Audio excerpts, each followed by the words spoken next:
Detectives stand over the lifeless body of Ida Brigitte Tesha Kane, a 44-year-old German-American found at the foot of Mount Tamalpais. In the distance, the iconic Golden Gate Bridge rises amongst the mist and clouds. Her death wasn't just a murder, it was an execution, a cold, calculated shot to the back of the head.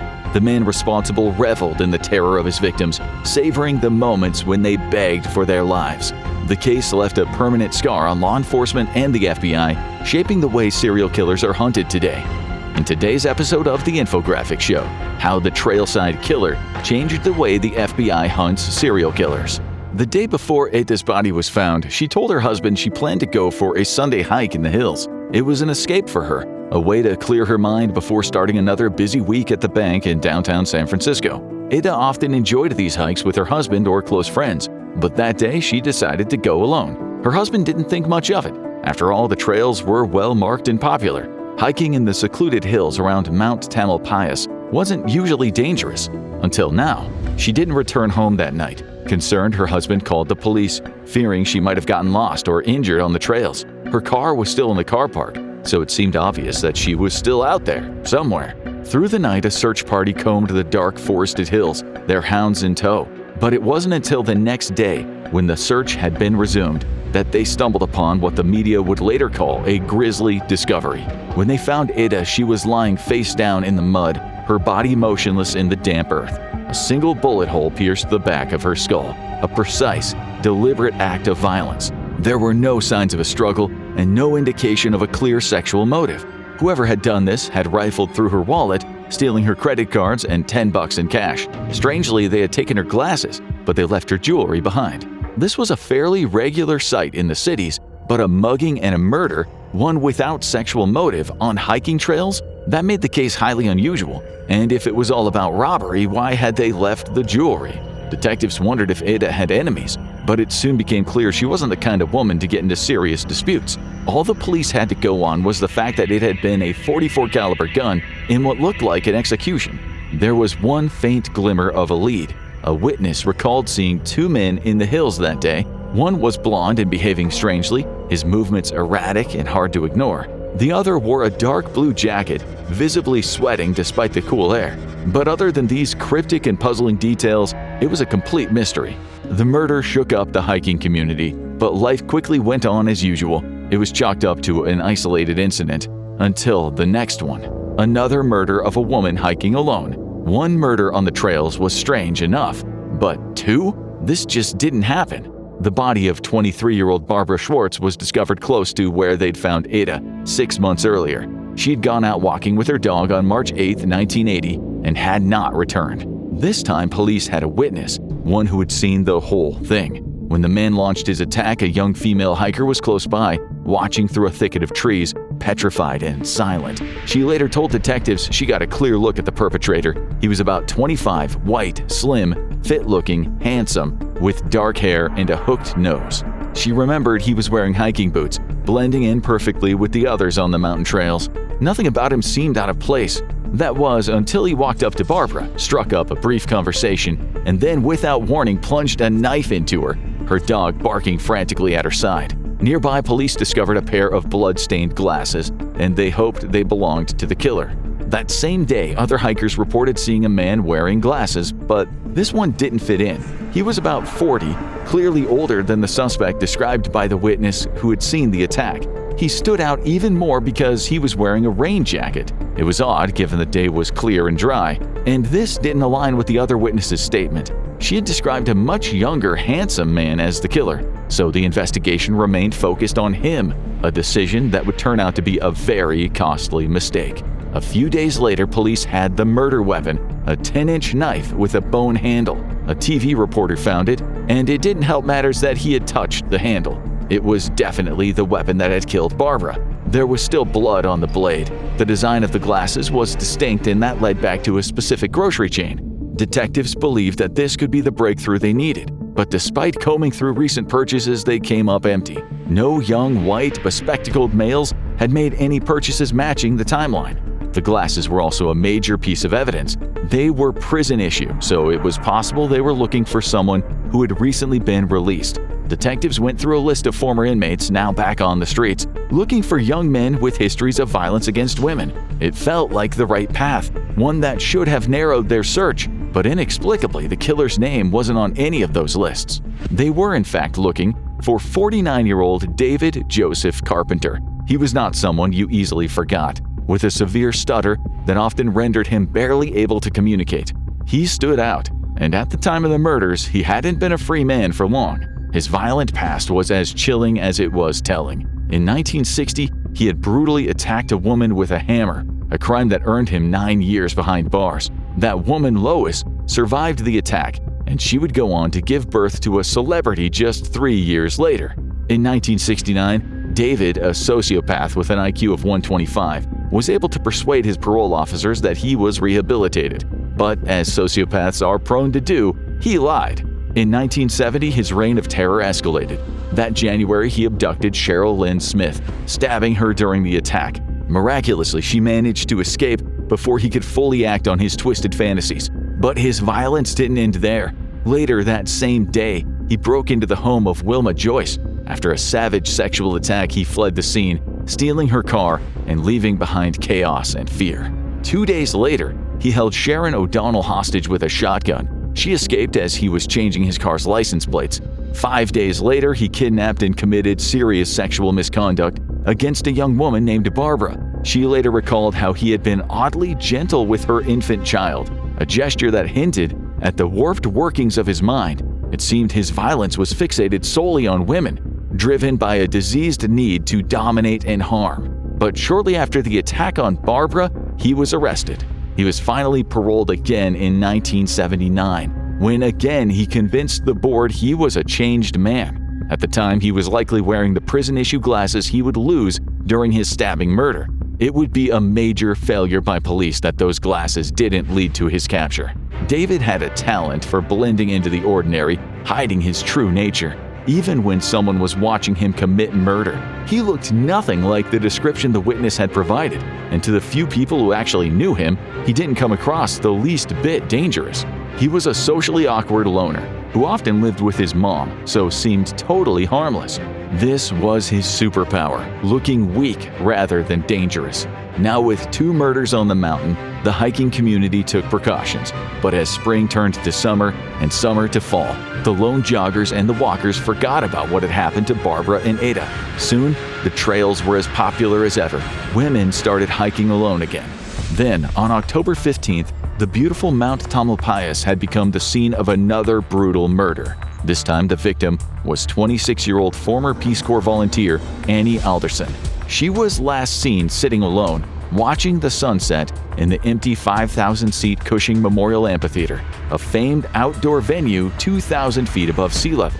The witness, a male caretaker, later admitted to police that he had nearly approached her.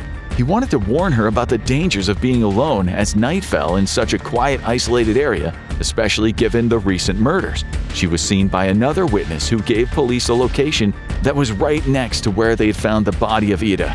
The execution-style murder was almost identical to Ida's, except this time the weapon was a .38, not a .44. There had also been a clear sexual motive in what must have been a long and harrowing ordeal for Annie. The perpetrator had evidently attacked her and allowed her to put her clothes back on. He might have told her that he would spare her, only to fire a single bullet through the right side of her head. By the way her body was placed against a stone, it also looked as though he had made her get on her knees right before he'd pulled the trigger. This time, he'd also taken a souvenir, an earring. It was almost certainly the work of the same killer, who police still believed to be 25 years old and handsome, a man the media would soon start calling the Trailside Killer. On Sunday, November 28th, detectives suspected he struck again, not once, but twice. The 2 victims found next to each other. 25-year-old local Shauna May had been hiking near 22-year-old Diana O'Connell, a visitor from New York City. Though the 2 women were not acquaintances, they were both reported to be missing around the same time. It seems O'Connell had started her hike on Friday, intending to walk a long trail that spanned Mount Wittenberg in the Point Reyes National Seashore Park, about 40 miles from San Francisco. It seems at some point she had the bad luck of hiking near May and the Trailside Killer. As detectives were searching for these two women, they discovered the bodies of Richard Stowers, 19, and Cynthia Moreland, 18, two lovers who were planning to get married. They had set off hiking on October 11th and had never returned. A search party had failed to find them. And while this was cause for concern, it was possible they'd eloped to some other part of the U.S. Now their badly decomposed bodies were under the gaze of detectives who still hadn't found May and O'Connell. An autopsy and ballistics report showed that the young couple had very likely been killed by the same person who executed Annie Alderson. Police had warned about hiking in the area alone, and now it seemed like the killer was prepared to murder men if they were with the woman he so dearly wanted. Later that same day, just 2 miles away, detectives made a grim discovery. The bodies of Shauna May and Diana O'Connell were found hidden in the rugged terrain. May's death was particularly brutal. She had been tied up with picture frame wire and subjected to serious sexual misconduct. Her killer then shot her 3 times in the head, execution style, before shoving her body into a shallow trench. O'Connell was found close by. Her friends told the police that they had been hiking with her that day, walking together along the trail. At one point, one friend got ahead while the other lagged behind, leaving O'Connell alone in the middle. They didn't notice her vanish from the trail. O'Connell had been shot once in the head, possibly at the same time as May. That afternoon, another hiker said they'd heard 4 shots ring out in the distance. O'Connell had also been the victim of serious sexual misconduct. Like May, she was found naked, her underwear stuffed into her mouth. Both girls' clothes and small backpacks were discovered nearby. Investigators theorized that the killer may have been in the midst of attacking one of them when the other unknowingly crossed his path and had fallen into his web. This case had just turned into a massacre, a vile sexually motivated mass killing, and given the positions of the bodies, the work of a sadist who liked to watch people beg for their existence. That winter was one of the darkest in San Francisco's history. Hikers were reluctant to go out on the trails, especially alone. Police were dealing with a serial killer, a man with obviously twisted fantasies, which is why they enlisted the help of criminal profilers at the FBI's still fairly new Behavioral Science Unit, aka Quantico. This was where Special Agent John E. Douglas had conducted interviews with the likes of Edward Kemper, Ted Bundy, and John Wayne Gacy to better understand the minds of the men who commit serial murder. He and Special Agent Roy Hazelwood, a sex crimes expert, were tasked with composing a profile for the Trailside Killer. He was obviously the organized kind of serial killer, one of the intelligent, meticulous planners, as opposed to a disorganized kind who tends to act on explosive, uncontrollable emotions. They said the murders had been planned, not opportunistic. This man wanted to watch his victims squirm, no doubt letting them believe he might be gracious and spare them. Murder for him wasn't impulsive, but a ritual he thought about every day of his life. They said it was highly likely he had held down a job, possibly blue-collar work. His familiarity with the local hiking trails suggested he lived and worked in the area, giving him an intimate knowledge of the terrain where he hunted his victims. Profilers believed he was likely proficient at his job and would come across as fairly normal. But beneath the surface, his personality was reclusive. His ultimate goal was to control his victims, which they said came from a pathological insecurity. Douglas explained, he has some kind of defect that really bothers him. One of the potential traits Douglas identified was a severe speech impediment, an insight that raised eyebrows among traditional detectives. Profiling was still a relatively new and often untrusted tool in investigations, and many viewed it as a hoodoo approach to solving murders. Douglas explained that the control the killer felt before killing his victims was how he compensated for his defect. Until then, psychologists had said the killer was probably a good-looking charmer, which was how he'd been able to sway young women from the trails. The profilers said the opposite. This wasn't the work of a sweet-talking sadist. They said he was probably quite unappealing and lacking in confidence. He likely wet the bed as a child and could have been cruel to animals, a consequence of violence, neglect, trauma, or all three. Using serial killer terminology, he was a lust killer, meaning he carefully selected his victims for a ritual of domination and sadism that fulfilled his sexual fantasies. Douglas miscalculated the killer's age, estimating he was in his 30s. But he was accurate when he said the murders were an escalation, building upon years of sexual misconduct and violent behavior toward women. They said no doubt he'd been in prison before, and while he might not have looked particularly dangerous, he was like a spider waiting for a bug to fly into his web. He'd chosen secluded areas because this wasn't the kind of man who'd be able to approach women in social environments. He lived with shame and debilitating shyness, hiding out on the fringes of society. This was powerful information, but detectives still focused on the 25-year-old that their best witness had seen, not for much longer. In the spring of 1981, the Trailside Killer struck again. This time, hunting ground shifted to Santa Cruz, once infamously known as the serial killer capital of America. The area had already been scarred by the terrifying legacies of Ed Kemper, the co-ed killer, and Herbert Mullen, a paranoid schizophrenic who believed his murders could prevent earthquakes. Ellen Marie Hansen and Stephen Hartle were both undergraduates at the University of California at Davis. They'd been walking in the Henry Cowell Redwood State Park on March 29th when they were approached by a man. Ellen was killed instantly. Stephen was shot twice and left for dead, but he survived and he was able to tell police what had happened, down to the smaller details. He and Ellen had been hiking that day when they heard a man grunting behind them. This guy caught up and made eye contact but walked right past, mumbling something to himself as he disappeared into the distance. They were later walking through the redwoods when they saw him. Stephen said the man stopped, and in a sinister voice he said, "We meet again." The man pulled out a gun from his jacket, after which he tried to reassure Stephen by saying, "I won't hurt you." He said he just wanted his girlfriend and then he would leave them be. The two started backing up, Stephen pleading with him not to hurt them, at which point Ellen turned to him and said, "Stephen, he's going to shoot us anyway, don't listen to him." She was right. Stephen heard 3 gunshots. All he could remember was Ellen falling and then 2 more shots before his world turned black. When he woke up, he was covered in blood, Ellen dead at his side. He scrambled to his feet and he soon found the help of other hikers, but by this time the killer had run off into the distance. After a hospital stay, Stephen told his story, despite the 2 bullets that had hit him in his neck. The theory of the 25-year-old handsome man with what cops had said was a winning personality was finally put to bed. Stephen said the man who had killed his girlfriend and almost killed him was more like 50. He wore glasses, looked kind of ugly, had crooked yellow teeth, and a balding head. He was wearing a blue windbreaker, was about 5'10", 170 pounds, and notably, he spoke really quickly, but he didn't mention a severe stutter. Now the trails were almost empty. All around Northern California's national parks, you could find bright orange signs that said, "Do not hike alone." One at the Point Reyes Trail warned women should be especially cautious. Sheriff's deputies often stopped cars close to the trailheads. License plates were taken. Everyone was on edge.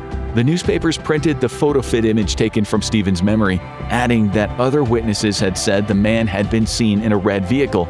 Below the information was a hotline number. A few days later, someone called it. It was a woman in her 60s who said she would never forget that face. 26 years ago, she'd met him on a cruise ship where he was working as a purser. She remembered him because he was inappropriate toward her young daughter, creepily laying his hand on her shoulder. Her daughter had earlier chatted with him and asked him to sign her travel book. He did. His name, still scrawled in that book almost 3 decades later, was David Carpenter. But there were a lot of David Carpenters in the state of California. Police followed up but didn't find David Carpenter the killer. Meanwhile, he was at it again. After seeing his face in the newspapers, he tried to evade detection by growing a beard. It was this newly disguised man who on May 2nd crossed paths with 20-year-old Heather Scruggs. That day, Heather had told her boyfriend she was meeting a colleague, a man named David Carpenter. Carpenter, she explained, knew someone selling a car she was interested in. She reassured her boyfriend, brushing off any concerns, saying he was harmless. Heather was a student at Econo Quick Print where David taught her how typesetting machines worked. He'd been very friendly to her in the past. Sure, he was a little strange, but he gave her rides home after work, and he even offered to loan her the cash for the new car. It was almost as if he were pressuring her into buying it. Her boyfriend, Dan Pingle, thought that this was strange, as did her mom, who also told her not to go. At least Dan persuaded her to give him David's full name and address. For a man with a 125 IQ, David was certainly making a lot of very obvious mistakes. Maybe with the trails now so surveilled by police, he was desperate to find a new victim. In serial killer history, out-of-character recklessness in desperation is actually quite common. So David is not alone in how he got caught, just as Dan and her mom had feared. Heather didn't return that night. Dan soon showed up at David's house only to be informed that Heather hadn't met him. Suspicious, Dan went to the police. Something about the situation didn't sit right with him. especially after learning that David had specifically told Heather not to tell anyone where she was going.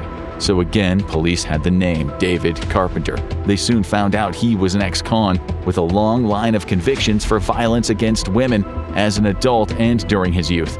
It soon became depressingly evident how he had slipped through the cracks. His name should have been on that list of recently released prisoners when those prison-issue glasses had been found at the scene of a murder. He was almost identical to the photo fit. He was exactly the type of person described by the profilers at the FBI. All of the boxes were ticked. History of violence, defect, stutter, shy, smart, socially awkward, a loner who lived with his mother at the age of 51. It had to be him. Detectives set up a surveillance van outside of the house and watched David's every movement. One day he left the house with a shopping bag, and that's when they decided to approach him, not wanting to risk him killing anyone else. As soon as they told him they were detectives, he demanded a lawyer, and in a weak voice told them, "Please don't hurt me." Armed with a warrant, they found over 60 maps in his house for hiking trails all over Northern California. They found a bunch more in his car, a red Fiat, which had recently had a change of license plates. Several witnesses visited the police station, and most picked his face in lineups, as did Stephen Hartle, who said with confidence, "That's him." David was subsequently charged with murder and arraigned, barely able to speak full sentences to the judge without stuttering his words. At the press conference after, police said this was the man, the Trailside Killer, emphasizing how he had psychologically tortured his victims before murdering them. But Heather Scruggs was still missing, and David was still denying that she had met him that day to buy the car. She'd last been seen outside a convenience store on May 2nd. It wasn't until May 24th when her decomposing body was discovered hidden in the brush in Big Basin Redwoods Park. It looked as though a leaf had been placed on her face, which had happened with the other victims too, and one of her earrings was missing. It was only later with the help of dental records that the body was confirmed as hers.